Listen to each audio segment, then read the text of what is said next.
नारायण के नेह में भीगी उतर आई माँ चांदनी, कला की हम में चाहत भर दो, सुमन चढ़ाए मीडिया मैट्रिक्स। भारत की आर्थिक राजधानी और चकाचौंध सितारों से भरी माया नगरी मुंबई, जिसमें एक ओर बसता है भौतिक सुख में डूबा वर्ग और दूसरी तरफ पड़ी है फुटपाथ के धूल में कई बेघर बेसहारा जिंदगियां। और ऐसी ही जिंदगियों ने सोचने पर मजबूर किया है एक संवेदनशील व्यक्ति को, जिनका नाम है डॉक्टर नारायण मालपानी जी। अपनी पत्नी डॉक्टर चंद्रकला देवी के साथ साथ समाज का ऋण चुकाने हेतु उन्होंने सन 2001 में मुंबई में निराधार बच्चों के लिए एक संस्था की स्थापना की, जो अब नारायण चंद्र ट्रस्ट के नाम से जानी जाती है। ट्रस्ट के सेवा कार्यों की श्रृंखला में विरार के बाद अमरावती और मध्य प्रदेश के हरदा के बाजवाड़ा में किसानों को नैसर्गिक खेती सिखाने हेतु एक उपक्रम शुरू किया है, जिसे भारत सरकार की कृषि विज्ञान संस्था नाबार्ड ने प्रशंसित किया है।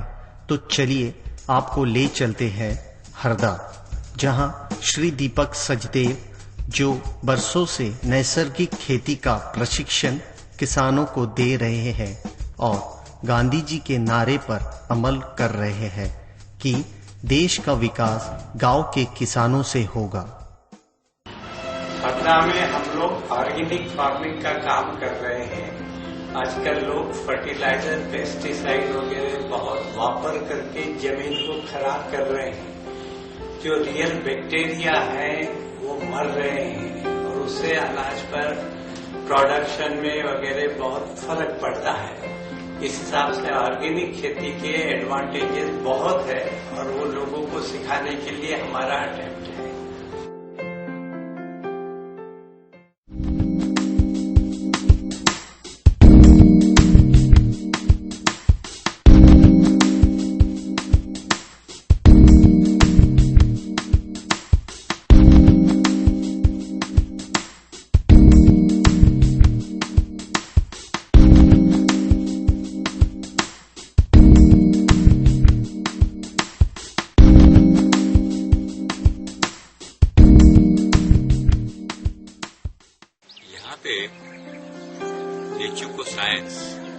नेचर इको फ्रेंडली साइंस का विज्ञान सिखाया जाता है और उसी विज्ञान के आधार पर यहाँ जीवन शैली चल रही है। विविध जगहों पे काम किया। इस काम करते करते हम डॉक्टर मालपानी जी के संपर्क में आए। उन्होंने योग्य स्थान ढूंढने के लिए कहा और हमें ये जगह मिली। ये जगह का नाम हमने मालपानी ट्रस्ट का नाम दिया। इसके पीछे एक बहुत गहरा इतिहास है। जब हमने डॉक्टर मालपानी जी से कहा कि आप डॉक्टर हैं तो एक आप गांव में जाके दवाखाना करें और लोगों की सेवा करें, तो आपका जो ध्येय है वो सफल होगा लोगों की सेवा करने का। उन्होंने जो जवाब दिया बड़ा स्पष्ट करके गया। बेन जी ने कहा कि कोई बार दवाखाना तो शुरू करें, 2, 5, 10 लोगों की आरोग्य ठीक भी करें, लेकिन उससे किसानों की गरीबी दूर नहीं होगी। हमें किसानों की गरीबी दूर करने में ज्यादा दिलचस्पी है। कल आने वाली पीढ़ी जब पूछेगी कि मालपानी ट्रस्ट क्या है, तो हम गौरव के साथ कह सकेंगे कि मालपानी ट्रस्ट ये ऐसा ट्रस्ट है जो किसानों की गरीबी दूर करने के लिए पूर्ण रूप से वचनबद्ध है और उनके भविष्य में आने वाले परिवार के सभ्यों भी माता पिता की अपनी भावनाओं को सहयोग देने के लिए उत्सुक रहेंगे। ऐसी सोच के साथ हमने यहाँ मालपानी ट्रस्ट का नाम दिया और दाभोलकर जी प्रेरित सूर्य संस्कृति का विज्ञान की यहाँ शुरुआत की। काम करते करते आज 4 साल बीत चुके हैं। इस कृषि का नया विज्ञान का नाम भी हमने दे दिया अमृत कृषि। हम बात करते थे मित्रों के साथ, अमृत जल हम बनाते हैं, अमृत मिट्टी बनाते हैं, तो सूर्य संस्कृति के साथ साथ इस विज्ञान का नाम अमृत कृषि क्यों न रखा जाए। अब हम ये अमृत कृषि क्या है, ये कैसे बनती है, ये खेती का विज्ञान क्या है, इसके बारे में कुछ बातें करेंगे।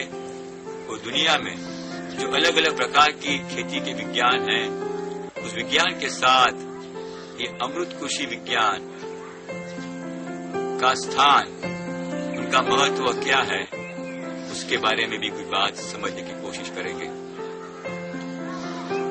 नेचुको साइंस का अर्थ है नेचर इको फ्रेंडली साइंस, कुदरत और पर्यावरण के साथ मैत्री भरा संबंध।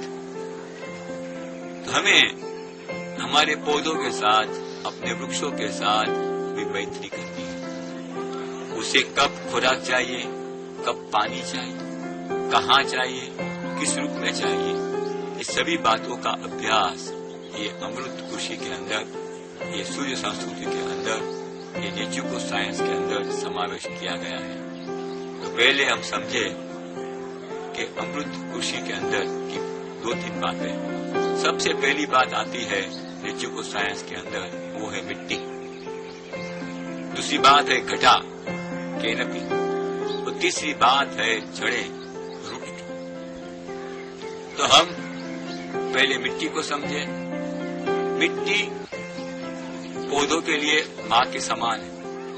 दाभोलकर जी ने कुछ अभ्यास के पश्चात ऐसा ढूंढा, जिस मिट्टी के अंदर 50% बाय वॉल्यूम जत्था के रूप में वेल डिकम्पोस्टेड बायोमास, पूर्ण रूप से काला पदार्थ पत्तों का होता है, और 50% जत्थे के रूप में, वॉल्यूम के रूप में टॉप एक्टिवेटेड मिनरल सोइल, यानी कि ऊपरी सजीव सक्रिय मिट्टी जो बिना हथियार से जमीन के ऊपर से एकत्रित की गई है, ऐसी 50% जत्थे के रूप में मिट्टी का, दोनों का जब समन्वय होता है, दोनों का प्रमाण समर्थ रूप में मिश्रण होता है, और वो जो बनता है उसका नाम है अमृत मिट्टी।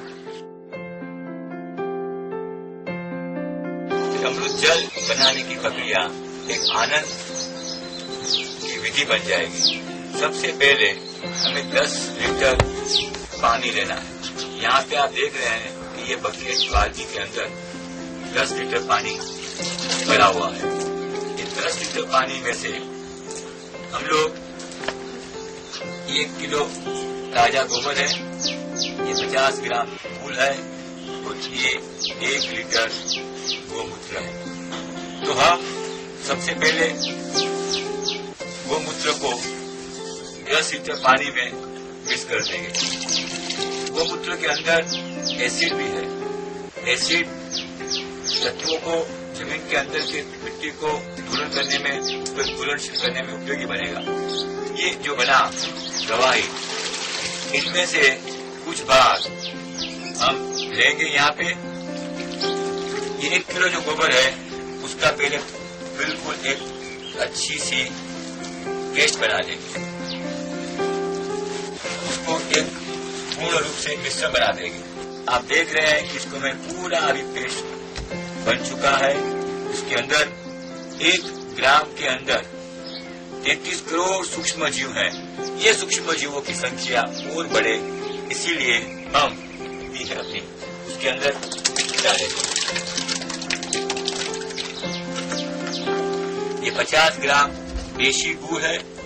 देशी गुड़ लेना है। केमिकल वाला गुड़ से हम अपने अमृत जल के अंदर केमिकल का उपयोग करेंगे तो इतना अच्छा परिणाम नहीं मिलेगा।